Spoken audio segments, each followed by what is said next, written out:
Anyways, I'm using a different recording software. Reason being is because what the fuck I was using before was a piece of shit. So we're using, or it wasn't a piece of shit, but OBS is annoying in the sense of how it records, and Outplayed is just easier because I can take the raw clip and I don't have to like click back and forth between two editing software. I don't know, it's just so much easier. Anyways, I saw Avatar Fire and Ash last night. The movie was pretty good, I will say that. The movie, so if you have seen Avatar is one of those movies that's like, it's kind of like watching Pirates of the Caribbean. That was like the biggest comparison I could see it as, where you're watching a movie that's basically the same story but different in a way. And what Avatar Fire and Ash, so this is like my honest take on Avatar Fire and Ash. Avatar Fire and Ash is Avatar 2.5, and it's the rest of the story from Way of Water that didn't get finished. And that's not necessarily a bad thing, but my problem with it is that the way it left off, this is gonna be spoiler heavy in some sense. It didn't change anything. Like nothing really changed. Obviously there was like a change, but nothing changed, I guess. Maybe that's like a plot error that I didn't understand from like the ending of the movie, but like it didn't feel like anything changed. And Avatar is one of my favorite movies of all time. Like it's one of my favorite like movies as a kid, so it holds like a good, not like special place in my heart per se, but it's definitely up there on terms of like being a very, very good movie. And it was pretty good. Like the movie, Jake actually had a character in this movie. Like Jake, the main Avatar from the first movie, Jake Sully actually had a main role in the movie. The kids were not main characters in this movie. They were more like they were like main side characters. I don't know what you would call that, but that's what that felt like. They were main side characters. It actually wrapped up Jake's like arc from Way of Water really well. It made a lot more sense in this movie than it did in the second movie. You didn't feel like you were watching like a rehash of the first movie. In some ways, there was definitely a lot of callbacks to the first movie that were in this movie, and that was sort of the point, because originally speaking, Avatar was only supposed to go for 3 movies, but because it did so well, they wanted to make like 2 or 3 more, I think, which is pretty. That's a lot. That is a lot, especially considering this movie took like three years since the second one came out to become a thing. That is a lot of like, it's a lot of downtime between these movies. I don't know. It just watching this movie felt incredibly exhausting. That's like the best way I could put it. Like I didn't have a problem with it, but when I was in the theater, I was sitting there. My neck hurt because the theater we went to was really shit. But I was sitting there like, it didn't feel dragged on. Like you were not bored. There was no point in the movie that was very boring. I genuinely think just like the biggest drag of the movie, it's not even that it's long. It's honestly the way that they handle some things is like the biggest drag in the movie. And that's like plot wise, like that has a lot more to do with like Loak, which is the second son of Jake. I think his plot is really annoying. I don't like it necessarily. I think the way they handled it is very premature. I don't know what the fuck is happening in this lobby, bro. This is making me mad. It felt very premature the way they handled it, especially with how I was like sitting there like, what's the point of your character, dude? Like you're a big character, but you're just like, I don't know, the story behind it was like weak. It's not even that, like none of the actors played anything bad. Like Varang and Varang and Quaritch are like by far some of the coolest characters in that movie. Like Varang is pretty cool. There was like some things that didn't make sense, which is like a major plot point of this movie, is that like Awa abandoned the Ash people. I'm gonna spoiler you guys this right now. They never explained that in the movie. There's probably some cut scenes, a lot of cut scenes, which is why, but that was never explained in the movie why the Ash people are the Ash people. There was literally one scene in the movie where it was Quaritch talking to Meringue, and it was just like they were talking about,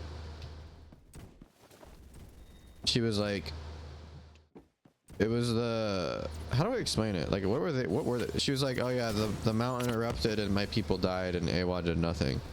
That was like literally it. Like there was no like lore to it. Like it was just like, that's her motive and there's nothing more to it, and that was literally it. They didn't bring it up ever again in the movie, and the most they did was like, they made it more about Quaritch than they did anything. Like the movie felt like you were watching Quaritch and Jake find ways to get the upper hand against each other throughout the entire movie. That's all this movie felt like. It was pretty funny actually.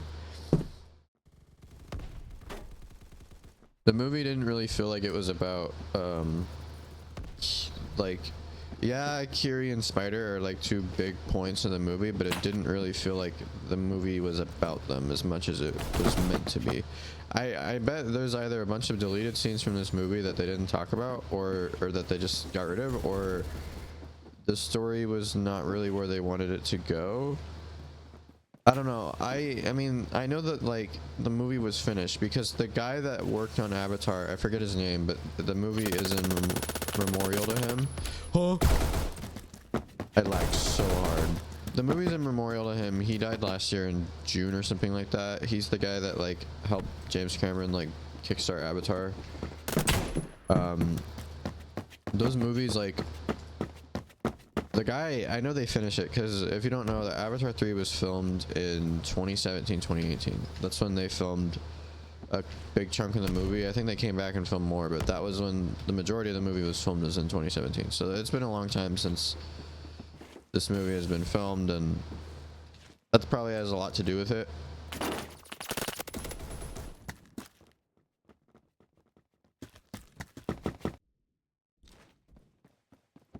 But yeah, overall the movie was like pretty good. I didn't have like a single big problem with the movie, other than like, it just felt like, I felt like I was watching like a polished version of Spider-Man 3. Like there was too much plot, but like they didn't wrap it up. They didn't like, it wasn't all over the place, and it didn't make it super messy, but it was, the movie was very big, and there was a lot of characters they had to do a lot with. And I'm gonna say this now, who dies, by the way, is gonna surprise everyone. Like there's like a big trope at the Avatar movies where there's always a character who's gonna die.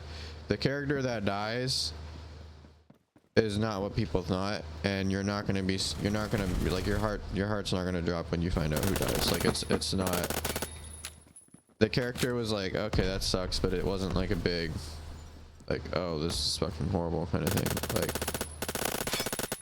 it was one of those things that was more like, it's just interesting. I don't know. What I did like about the movie more is it gave Spider had a lot more of a character in this movie than he did in other movies.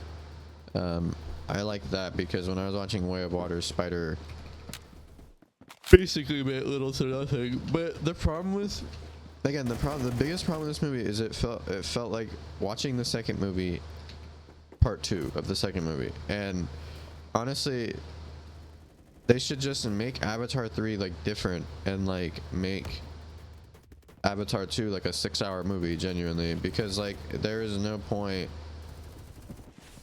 Maybe in the future they'll make Avatar 2 and 3 like one movie, but they don't need to be a separate movie. You're pretty much watching like the second half of Way of Water. That's what this movie is. That's my quick little rant about Avatar.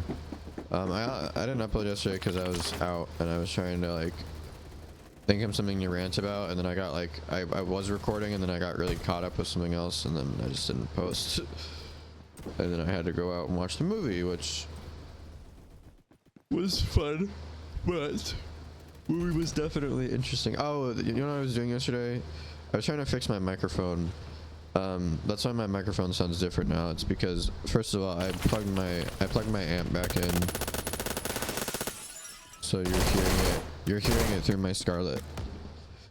So it's plugged in, I think through, it's called an XLR cable, I don't remember. It's plugged in through that, and I'm also talking through a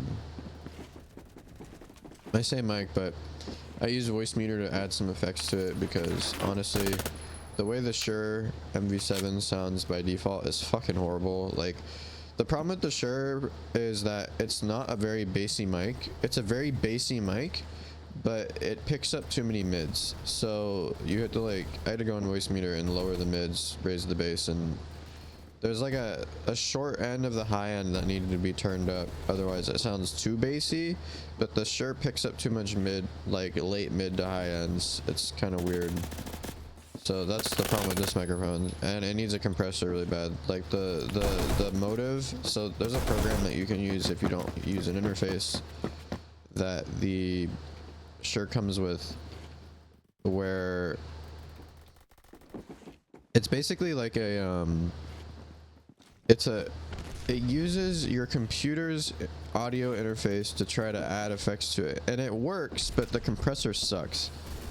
The compressor doesn't, the problem is that there's the compressor, but the threshold ratio is like, you can't modify it. So the compressor works, but you can't modify the threshold. And the problem with the threshold is that the threshold needs to be lowered a lot on this microphone for it to not sound super gainy. And the problem is this mic sounds really gainy, but I mean, I'm gonna see how it sounds after this recording, but it should sound okay.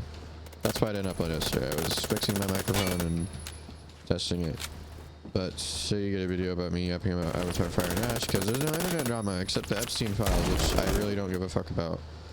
Honestly, I think the Epstein file bullshit is really annoying. I get why it's a big deal, genuinely. Like, it is a big deal, but I don't really want to cover Epstein files because the general consensus is that it's just a lot of redacted shit from a bunch of pedophiles who just want to redact information about political people. Anyways, that's always what's gonna happen. I don't really want to talk about the Epstein files because of that. If you want to go fucking listen to Epstein file bullshit, go watch CoffeeZilla's video on it, bro. Like, or Moist Critical. Yeah, that's my Avatar Fire and Ash. There's like a smaller yap, but I will probably upload another one today of me yapping more.